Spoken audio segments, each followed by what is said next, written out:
imidlalo yethu. Wathi ngafika ngize emhlabeni ngabuyela ekhaya kubaba ezulwini. Wathi ngiyobuya ngibuye kwesithathu. Wathi kimi ungaya noma kuliphi ibandla kuphela nje bawugcine imiyalo yami. Ekusho kimi wathi angisukume ngasukume wangikhomba indlela la engikhomba khona abazalwane. Ngabheka ukuthi ngizobona isonto idle yokukhozela kuba ngiyokhonza.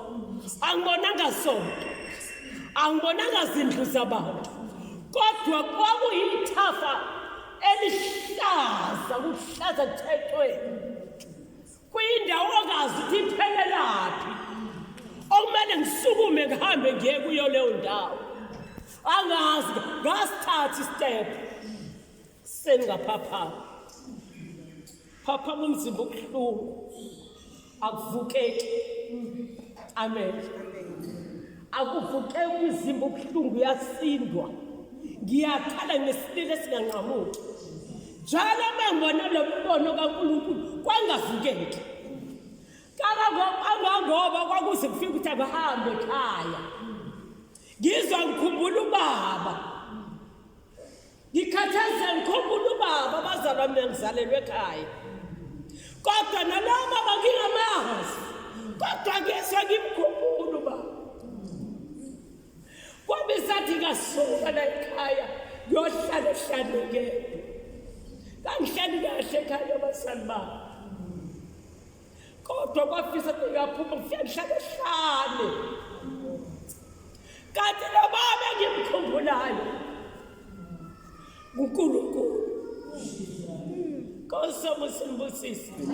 Kusho lo moya lona mthula wafika emhlabeni eletho uThixo. Wasekhumbula umnikazi wakhe. Nkosi simbusisi. Sakufanele kube khona ukuxhumana phakathi kwami naye.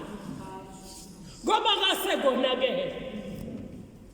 Bazalwane, uNkulunkulu esimkhonzayo khona yaphila.